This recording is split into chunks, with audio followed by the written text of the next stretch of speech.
Halo adik-adik, pada kesempatan hari ini kita akan mempelajari tentang sistem pernapasan pada manusia. Adik-adik, selama kita masih hidup, kita akan memerlukan energi. Dan energi itu kita pakai untuk melakukan aktivitas kita sehari-hari. Lalu yang menjadi pertanyaan buat kita adalah, dari mana itu energi terbentuk? Ya kan? Energi itu terbentuk dari hasil proses oksidasi zat makanan di dalam tubuh kita. Tetapi perlu juga oksigen yang dipakai untuk memecah daripada zat-zat makanan yang ada di dalam tubuh kita, adik-adik. Jadi peran daripada oksigen itu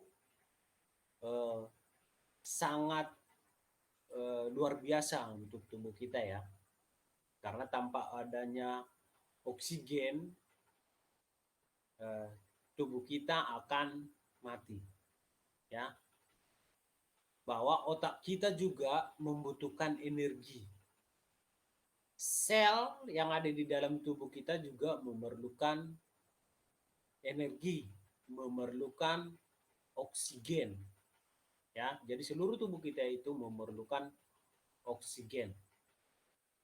Bayangkan adik-adik kalau otak kita dalam waktu 4 menit saja sel-sel otak kita akan mati. Lalu dapat kita bayangkan ya, kalau selama 4 menit otak kita sudah mati, ya hampa semua. Jadi tidak bisa melakukan aktivitas lagi. Ya.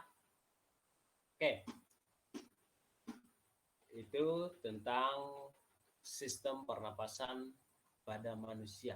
Nah, adik-adik, dapat kamu melihat gambar tersebut? Apa yang kamu lihat dari gambar tersebut? Oke. Mungkin kamu di situ dapat mengidentifikasi daripada gambar tersebut bahwa apa yang dipegang oleh orang tersebut, ya, organ apa yang diperlihatkan sama dia, ya. Oke. Nah, di situ dia memperlihatkan, ya, gambar itu memperlihatkan bahwa di situ ada saluran daripada sistem pernapasan pada manusia. Ya. Ada hidung, dapat kita lihat di situ ya. Ada trakea, ada paru-paru. Nah, ya. Lalu ada ini teman-teman, ada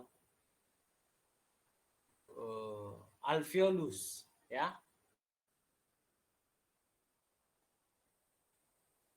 Oke. Di dalam proses pernapasan, ya, proses keluar masuknya udara ke dalam dan dari dalam, ya, atau masuknya udara keluar dan dari paru-paru. Nah, dari proses pernapasan itu ada dua, ya teman-teman. Ada inspirasi maupun ekspirasi. Kalau inspirasi itu dalam proses menghirup, sambil kita bisa mempraktekkan ya. Ekspirasi itu mengeluarkan. Oke? Kalau inspirasi merupakan proses masuknya udara dari tubuh menuju ke paru-paru. Lalu kalau proses ekspirasi, proses keluarnya udara dari tubuh. Berarti itu dari paru-paru ke luar tubuh. Oke? Dari respirasi, proses pembakaran sari-sari makanan ya di dalam sel tubuh dalam rangka untuk menghasilkan energi. Ya. Jadi energi itu kita dapat dari hasil proses respirasi. Ya, oke.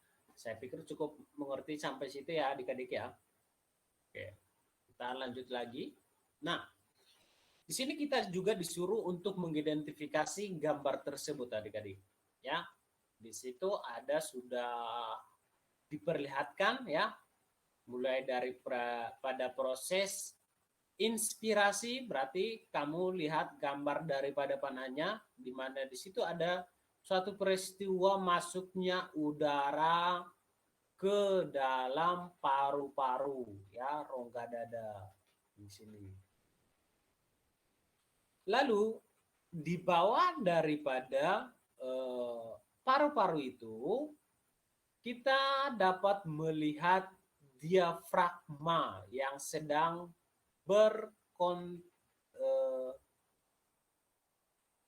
berkontraksi, adik-adik ya. Dapat kita melihat ya. Lalu sebaliknya, kalau daripada proses mengeluarkan, berarti dia ekspirasi. Di mana di situ terjadi suatu proses keluarnya ya, proses keluarnya udara dari paru-paru menuju saluran hidung ya. Lalu di situ juga ada tulang-tulang rusuk mendekat dan turun. Ya. Jadi di sini dapat kita sambil mempraktekkan dan kita juga dapat membayangkan ketika ekspirasi. Berarti otot antar tulang rusuk ya berelaksasi. Ketika berelaksasi berarti dia dalam keadaan turun, rileks. Ya. Lalu diafragmanya itu ketika udara kosong di dalam paru-paru, maka oksigen itu dia karbon dioksida, maaf, bukan oksigen. Karbon dioksida itu keluar dari paru-paru yang ditandai dengan otot antar diafragmanya itu, ya diafragmanya yang di sini, dia akan ke luar atau naik, ya. Jadi begini ya adik-adik ya siklusnya, ada inspirasi maupun ekspirasi. Ketika inspirasi dalam proses kita menghirup, ditandai dengan otot antar tulang rusuk berkontraksi. Bayangkan adik-adik kalau kita menghirup, berarti ini kan dada kita ini dia akan berkontraksi, dalam arti dia akan terangkat ke atas. Lalu diikuti dengan tulang rusuk yang terangkat itu, volume dada akan membesar. Ya, kenapa itu volume dada membesar? Itu dikarenakan adanya oksigen yang sudah masuk ke dalam paru-paru kita, yang ditandai dengan tekanan dalam rongga dada mengecil. Ya. Lalu udara dari luar akan masuk ke dalam. Ya. Nah, lalu begitu juga dengan sebaliknya. Ketika kita ekspirasi, dalam arti kita mengeluarkan ya hasil daripada sisa pernapasan kita, karbon dioksida yang dari dalam tubuh, otot antar tulang rusuk berrelaksasi. Berarti kita membuang. Ya, tulang rusuk akan turun. Nah, lalu rongga dada akan mengecil karena dia sudah turun. Karena dia sudah turun, maka tekanan daripada rongga dada akan membesar sehingga udara bergerak keluar dari paru-paru. Sekarang kita akan masuk ke pernapasan perut. Ya, tetap ya, inspirasi dan ekspirasi. Otot antar diafragma berkontraksi, maka diafragmanya dia akan mendatar. Mungkin adik-adik masih ingat ya gambar yang sebelumnya yang kakak tunjukin ke kalian. Lalu volume dari rongga dada akan membesar. Maka tekanan yang ada di dalam rongga dada juga akan mengecil. Diikuti dengan udara dari luar masuk ke paru-paru. Lalu yang sebaliknya, otot antar diafragma berelaksasi.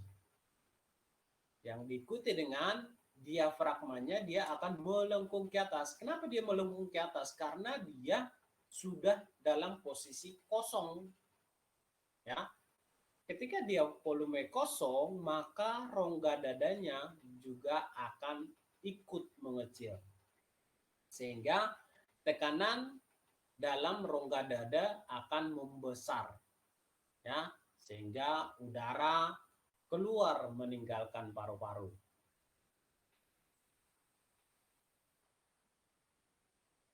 Nah, sekarang kita akan masuk ke dalam alat-alat daripada pernapasan pada manusia.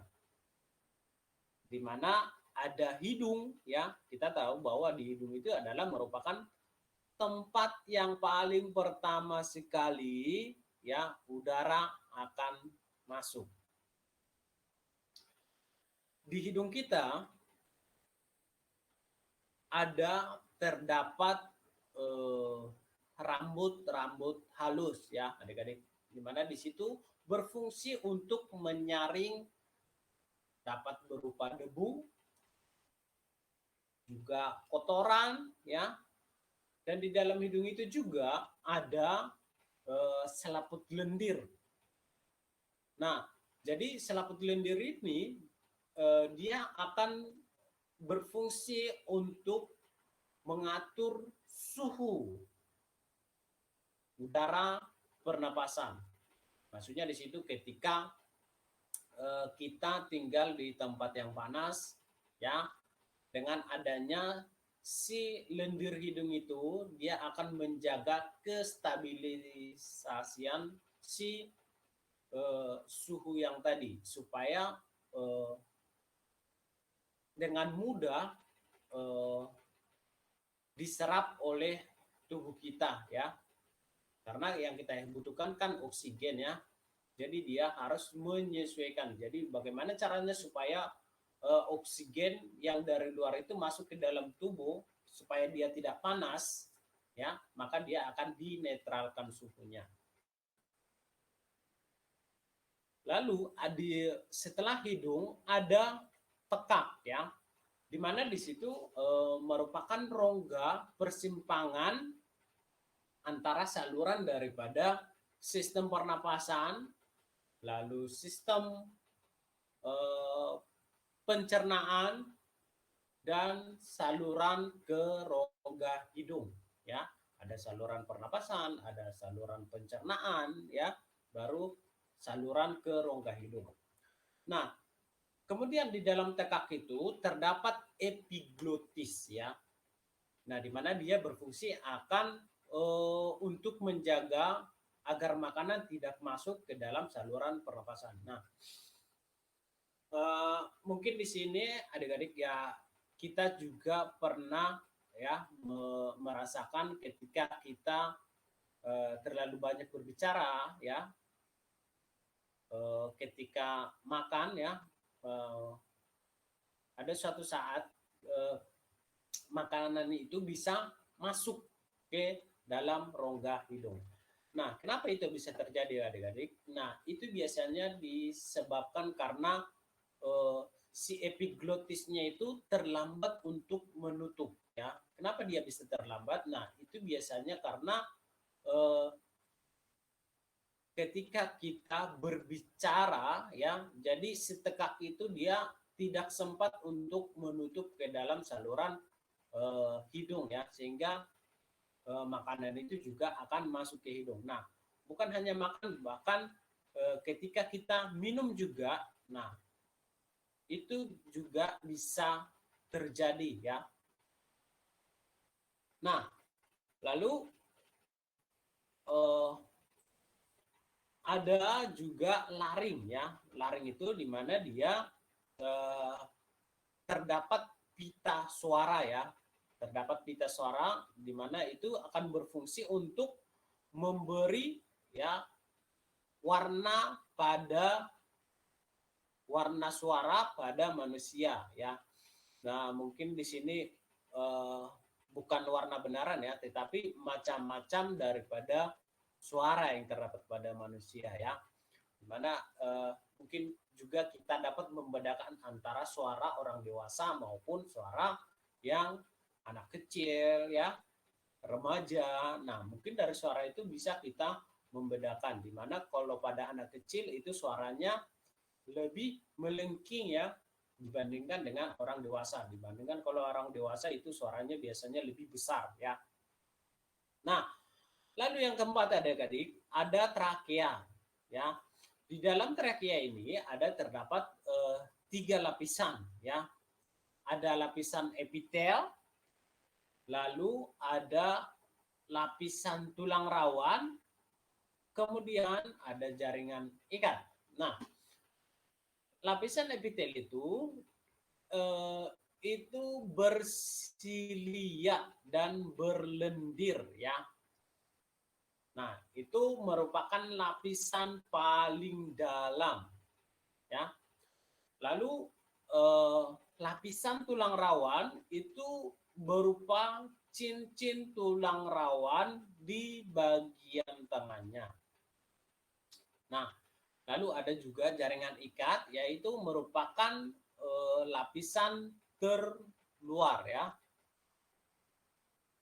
Nah, kemudian ada bronkus ya, dimana bronkus itu merupakan percabangan daripada trakea ya. Lalu ada bronkiolus, ada percabangan daripada si bronkus yang berujung pada saluran alveolus. Nah, jadi dapat kita bayangkan ya, adik-adik, mulai dari trakea, ya kan, tadi kan, setelah trakea dia akan bercabang menjadi bronkus ya, dan bronkus itu dia akan bercabang lagi menjadi bronkiolus. Nah, lalu bronkiolus itu dia nanti akan bercabang menjadi lebih halus lagi. Itulah dikatakan dia sebagai alveolus. Nah, di mana alveolus itu terdapat di dalam kantung alveolus ya.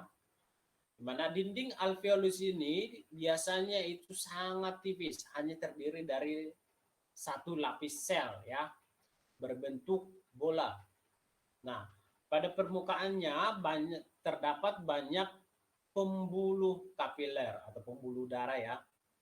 Nah, yang berfungsi sebagai tempat pertukaran gasnya. Jadi karena di alveolus itu sangat tipis ya, sehingga dia langsung berhubungan sama pembuluh darah ya. Karena dia satu lapis sel itu akan mempermudah daripada proses pengangkutan daripada oksigen untuk dibawa ke dalam seluruh tubuh melalui ya jantung ya. Nah, lalu ada paru-paru ya, di mana paru-paru itu merupakan organ daripada pernapasan utamanya ya, di mana di situ akan dibungkus oleh selaput pleura ya. Di dalam selaput tersebut terisi cairan yang berfungsi melindungi daripada paru-paru dari gesekan, di mana ketika paru-paru mengembang maupun mengempis.